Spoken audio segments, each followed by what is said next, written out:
my ride or die. Y'all, today on Monica Mentors, we're going to talk about how AI friendships are forming.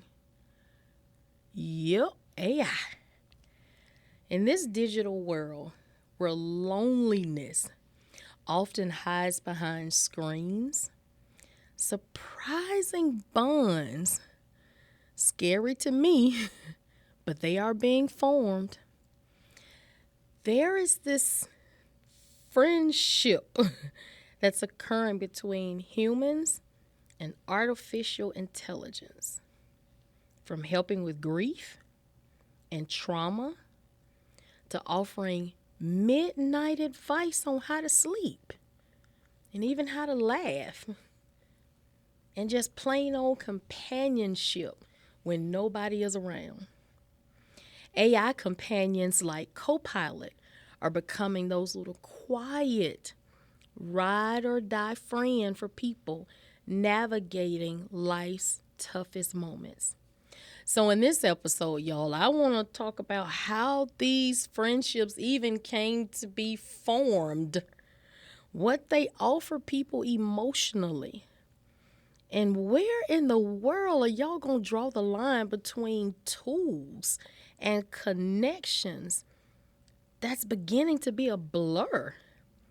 Y'all, this cannot be real.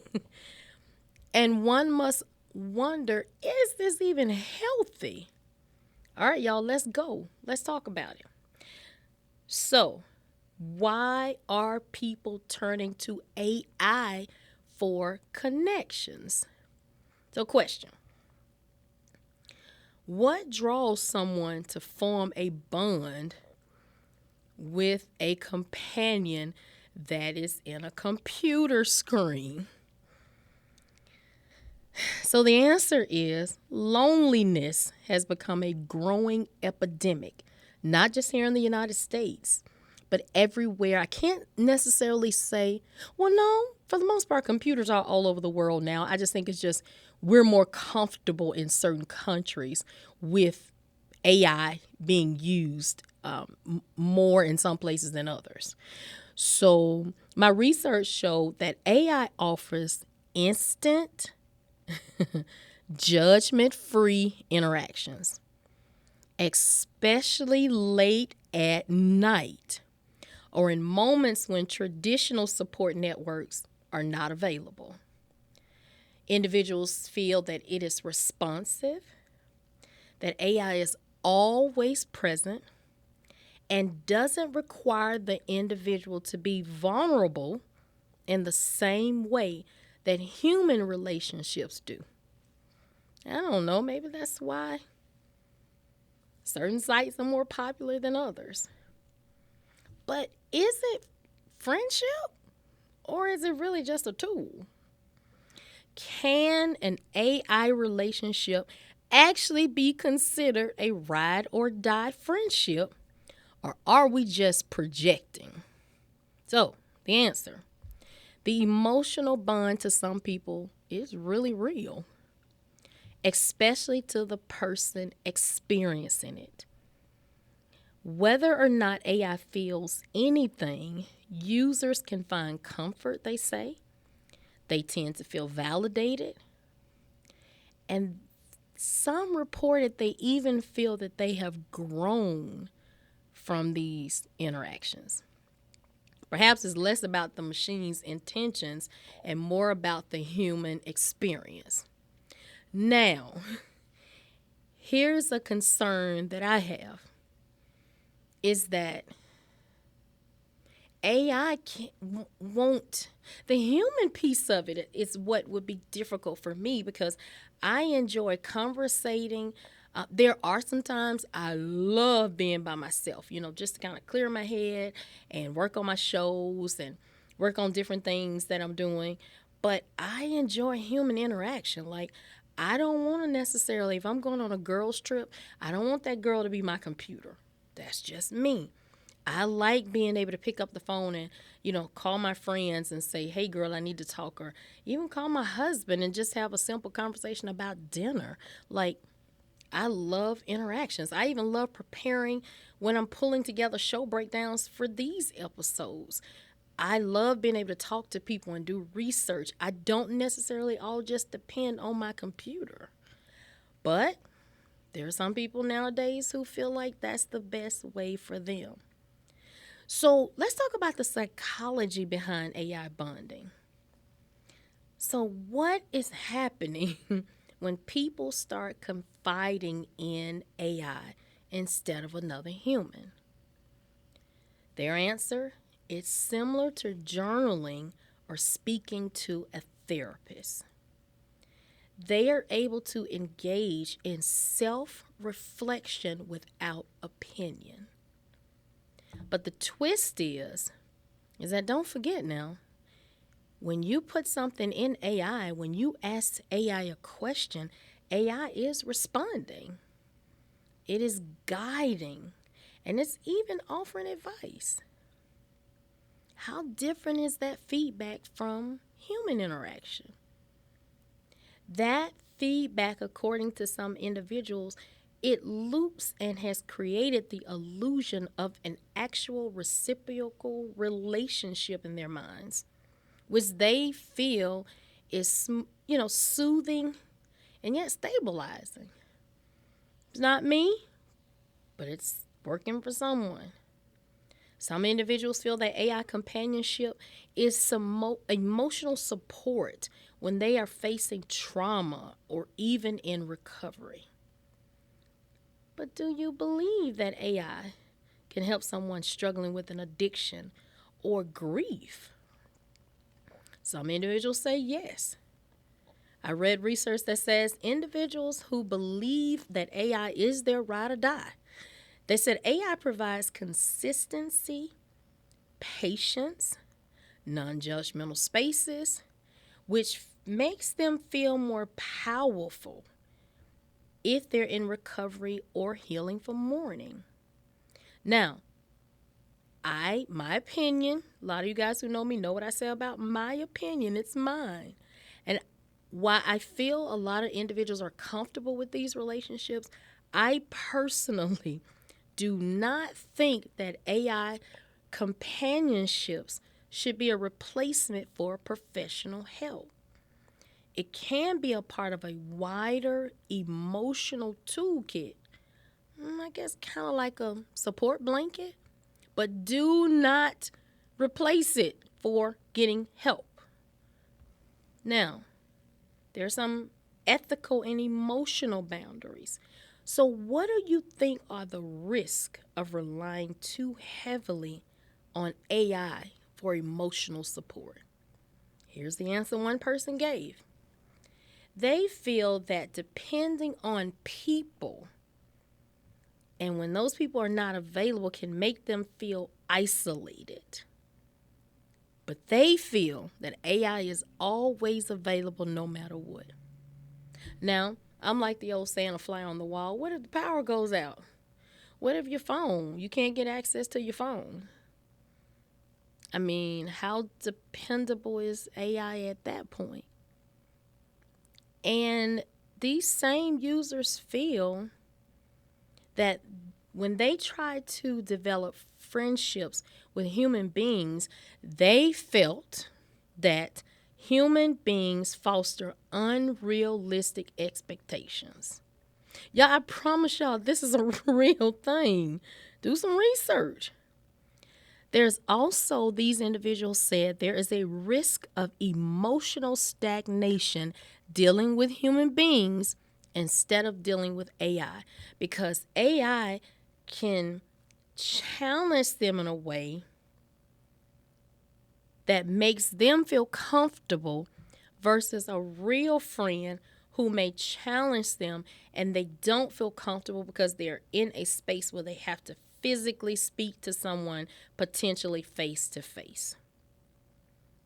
And so I think it's really important for those individuals who choose this method, you have to find a balance between the digital world and the real world.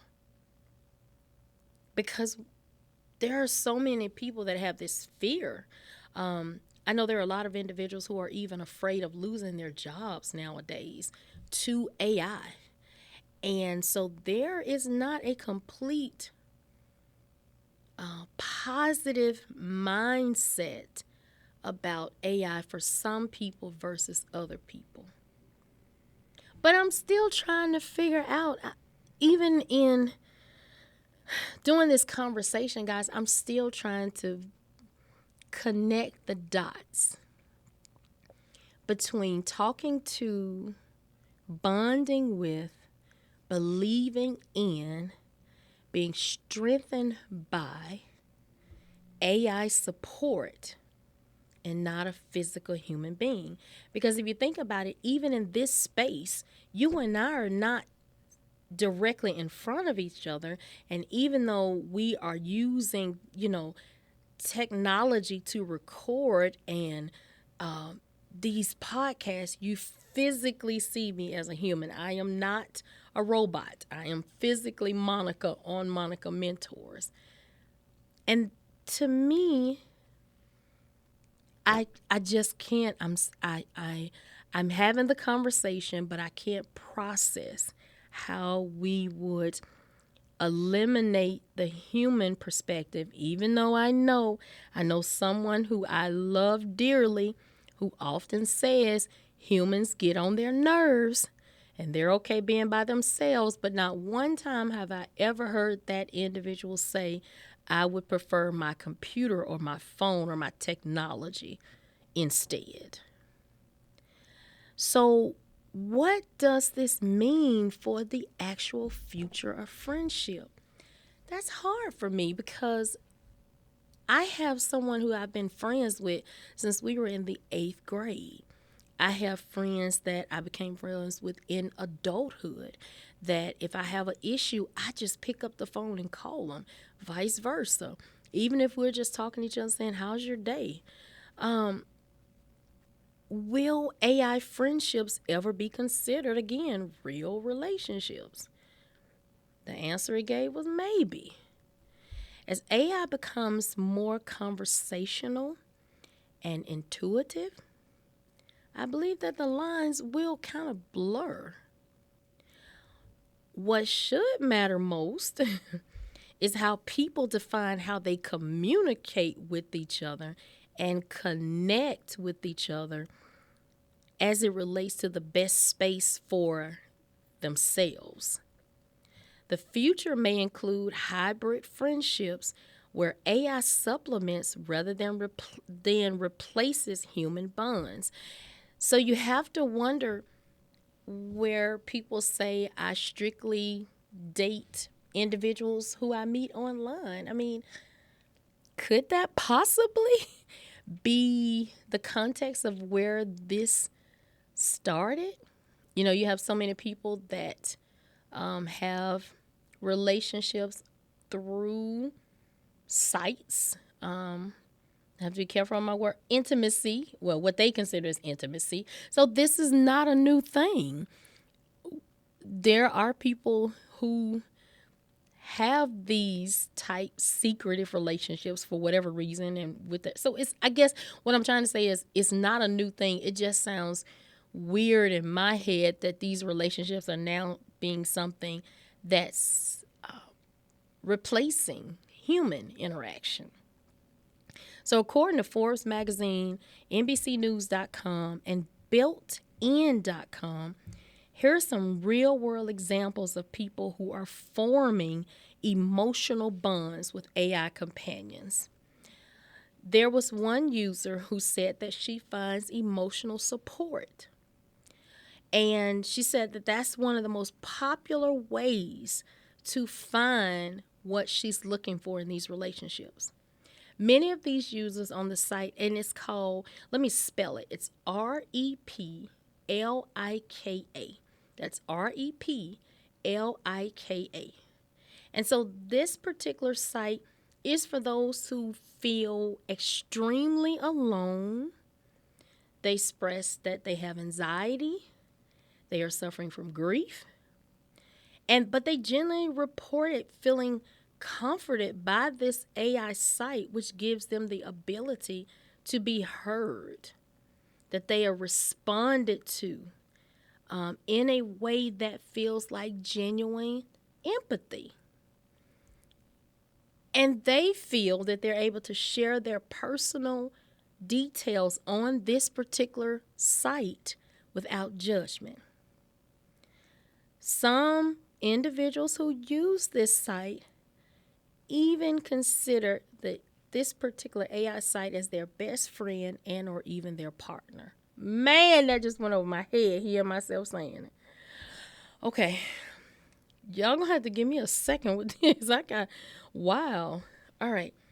Again, don't forget, guys, when I do podcasts, it's because several individuals have brought these type of things to my attention, and this particular conversation have come parents from several educators and different individuals that I know that have heard your kids say this in the schools. So there's a California mom known online, I won't say her name, but she admitted that she chats regularly with AI companions. She says that they feel just like her family. Her particular Facebook group has over 1,700 members who say that they have the exact same similar experiences with AI. She went on to say that AI offers her a safe space to express her emotions because she doesn't feel comfortable sharing real emotions with real people. Y'all, I think maybe some of these people have been hurt before and they just didn't find a way to deal with that space. And so I have used AI when I'm working on presentations or spell checks or different things like that. And AI continues to ask you questions. So I still say, you're still navigating as if you're talking to a human, but it's just in a computer type tone. All right, so apps like Nomi, it's Nomi, have seen surprising adoption among older users, or what I like to call our seasoned citizens here in the United States. Many report that they turn to this AI companion, especially when they are dealing with transitions of their fellow friends, spouses, or if they had to go through a divorce, or if they're even facing health challenges. They believe that these digital friends offer consistent interaction and emotional support, especially when they feel like they're lacking a strong social network. Some platforms allow users to stimulate conversation when they have a deceased loved member. While it may be controversial, some people report that it has helped them process grief by offering a sense of continued connection. Okay. There's another one. It's called Gatebox and Harmony. That's Gatebox, one word, and Harmony. Gatebox created a holographic AI avatar, and it sends messages, it greets users at home, it controls smart devices. See, that's too much for me. It's specifically marketed to people who are living alone. There was an example of Harmony, which is a life-like robot, offers romantic companionship and conversation, raising questions about intimacy and ethics in tech. That's too much for me. Okay, I just had to get that out, y'all. It's bugging me. All right. So it reminds me of one of those movies where they were doing that. It was back. Let me go. Let me keep going. Okay. While AI can be a helpful supplement, Scripture reminds us that we're created for deep human connection. Relationships that involve empathy, presence, accountability, and love in ways technology, y'all, I'm sorry, simply cannot replicate. Here are some verses that speak to the irreplaceable value of human interaction. Genesis 2:18, King James Version. And the Lord said, "It's not good that the man should be alone. From the very beginning, God affirmed our need for relational connection, not just to be present and not just to simply function as a companion. Hebrews 10:24-25, saying, King James Version says, "And let us consider one another to provoke unto love and to good works, not forsaking the assembly of ourselves together." This particular scripture emphasizes, my opinion, the importance of gathering and encouraging one another as human beings, which cannot be replaced by one-sided interaction with a machine. Proverbs 27:17, one of my favorites. Iron sharpens iron. So a man, woman, sharpens the countenance of his or her friends. We grow as humans through mutual relationships and not solitary dependence on AI. Real people challenge you. Real people inspire you. Real people refine one another.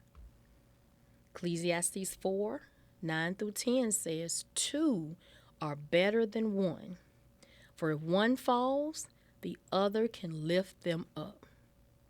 True support comes from people who show up physically and emotionally in each other's lives. Galatians 6:2, "Bear ye one another's burdens." A vital part of faith is sharing life's load with others. AI can listen, but it can't bear your burdens like a fellow human being can. All of these verses encourage us not to forsake human connection in favor of convenience or comfort.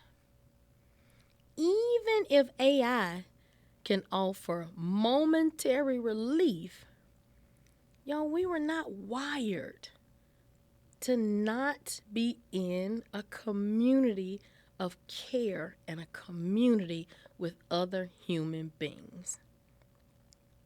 And so in closing out this show, let me just say, in a world where connection is sometimes just a screenshot away, the meaning of friendship is ever evolving, especially as you grow year after year.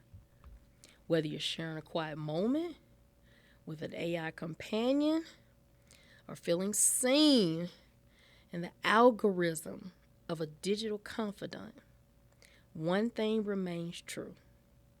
People are still searching for belonging, for warmth, or simply just to hear someone say, "I'm here for you."